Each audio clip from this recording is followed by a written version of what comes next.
Hello, we have some sad news to tell you today. I am heading back to New Zealand. So many of you may have heard me talk on Instagram before about vices, like my vices, and not having access to those and finding ways to fill my cup when I don't have access to those. That being kind of like, regular yoga, kind of hiking and my bikes, my sewing machines and creating in that way. And without those things, I've been really struggling.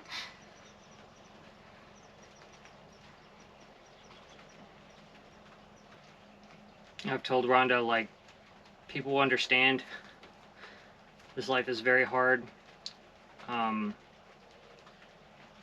It's very demanding, mentally and physically.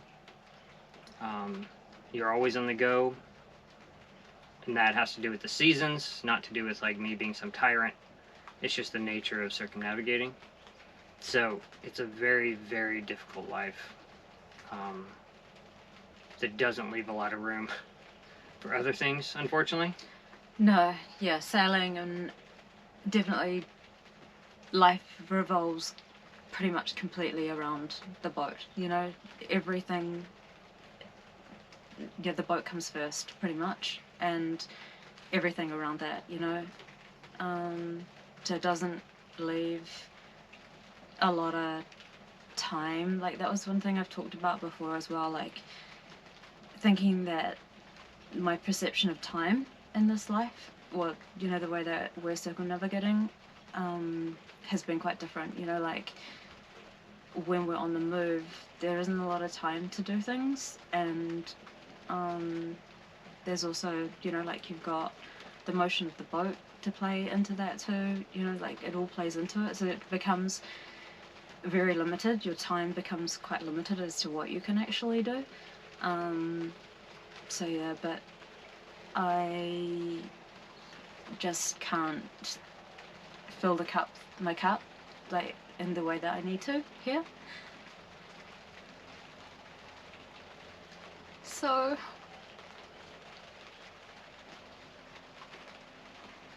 I have to leave.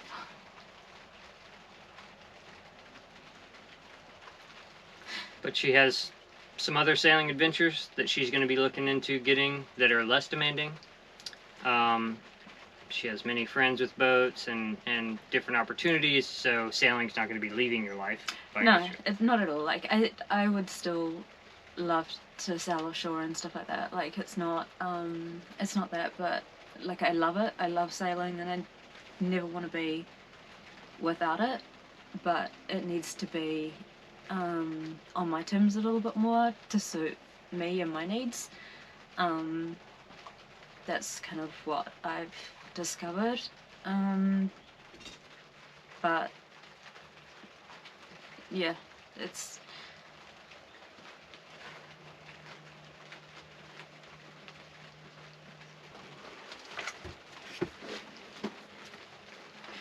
I still want to keep my accounts going. I still want to keep my channel going, but those things will just take a different path. There's super heaps of adventures. Before I met James, I was always doing something. So that's always been in my life, and it will always remain in my life. And like James said as well, there'll be tons of, like, sailing opportunities and things that come up at home. So yeah, I'm always keen to get on board and kind of jump into anything that involves sailing or racing or anything like that. I've learnt so much since I've been here, and I'm so grateful.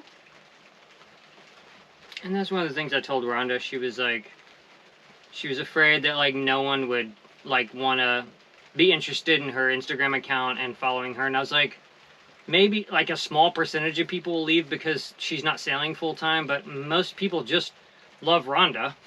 Like, most of us just love Rhonda and want to see her adventures and see what makes her happy and see what she's getting up to. So, if you definitely want to keep up day to day, make sure you follow her Instagram account. And you're going to continue with your Love Grub channel, and that might even branch out a little bit. So make sure you subscribe to that, and I'll be sharing all that stuff. Also, I'm trying to encourage Rhonda to start writing and publishing in magazines and stuff. So she's already worked on a couple of articles, so hopefully she'll start publishing, you know, some about sailing, some about other things. So there's still lots of creation happening coming up.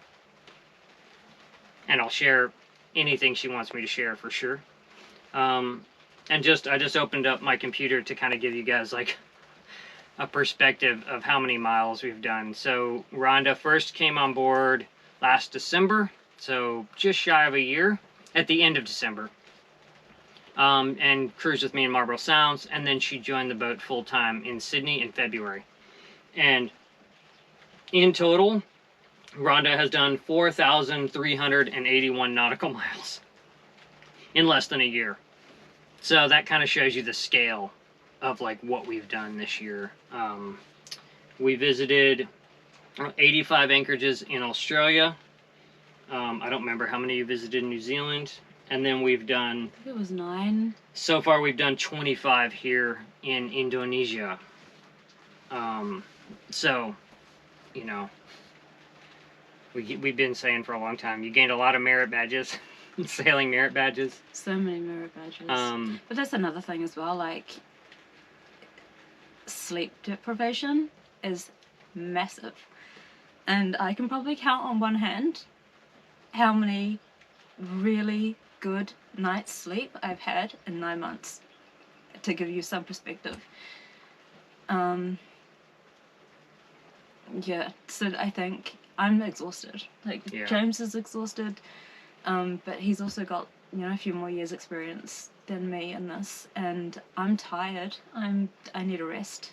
And in hindsight, I probably should have gone home at some point in Australia and taken a break from the boat for a month, and, you know, and just done that. I know that a lot of cruisers talk about the importance of kind of getting off the boat and having land time and stuff, and I guess when you're caught up in it all and it's all new, it's just, you just keep pushing and pushing and pushing, and I just feel burnt out. Like, I'm mentally and physically exhausted, or emotionally, like, I'm tired. And again, just to like I'm not pushing us at any pace that's abnormal. Like, tons of our cruising friends who did Indonesia this year are already in Malaysia, and we're in Lombok, so we're only like halfway through Indonesia. So it's not like we've done a ton of miles this year, but that this is like the seasons and where you want to spend the monsoons, the downtime, determines where you have to be. I still have about 1,500 miles to do before I can like stop moving. And there's no wind. Like, we've motored for the last 1,000 miles. That's been really hard as well. So it's just been noise, there's no wind, and I have 1,500 miles of motoring ahead of me yet, so...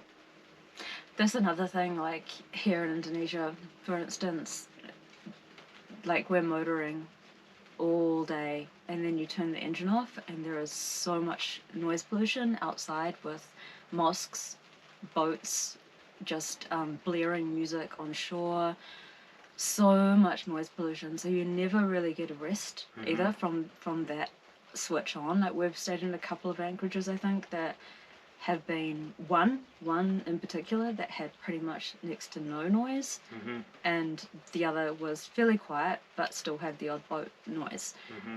And that's a really big thing too. So you're like for me, like, I'm lacking in sleep, really good rest. I'm lacking in you know, exercise and filling my cup, and then I just have all this noise pollution as well, and I can't get away from it. Like, I can't get a break. And not to mention, I mean, one nice thing is we've been able to swim here, which we couldn't do in Australia really. So that's been nice, but the other thing is, like, you go to the beach here and there's so much plastic pollution. Yeah, it's just everywhere, that it's just like you feel like you're just hanging out in a dump.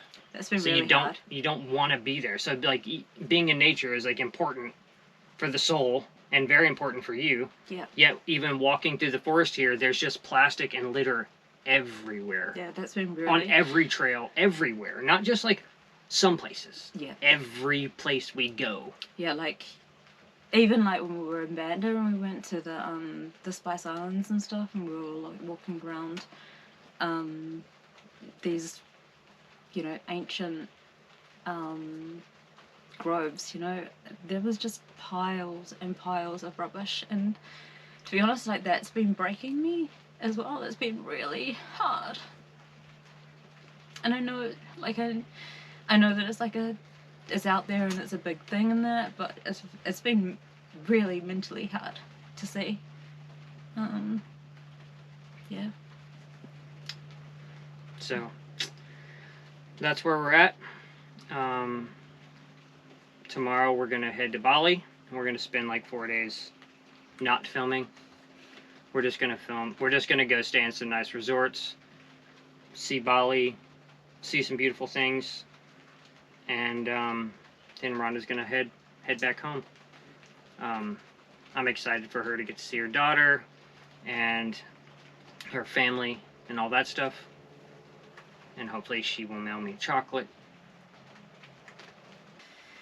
But you're looking forward to getting back to a nice climate of New Zealand? I'm very homesick, to be fair. All of your loved ones, and tons of sailing opportunities in New Zealand. Yeah. Yeah, I'm definitely looking forward to some good healing nature vibes back in New Zealand.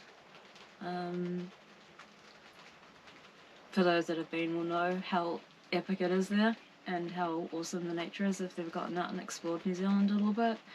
For those that haven't, you should go check it out.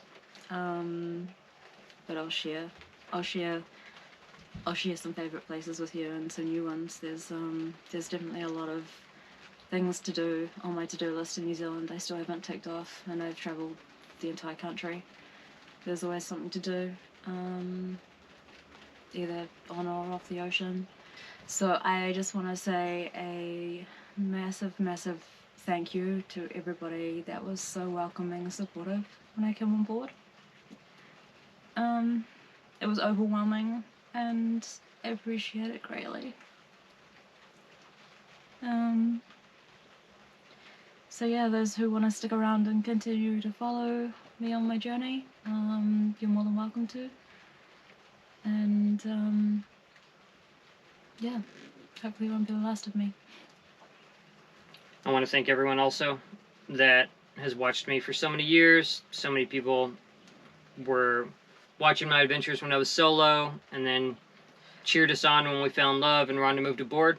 I'm sure there's a fair number of people that will stop watching the channel now that Rhonda's leaving. But I'm just gonna keep making the videos I've always made, trying to share this beautiful world that I'm seeing with you, sharing the struggles and the hardships, making videos like that I want to watch, and share it with you, what I see, what I experience. So thanks again, and we're both sad. We love each other, but life is too short. We need quality of life, and sometimes you gotta make hard decisions.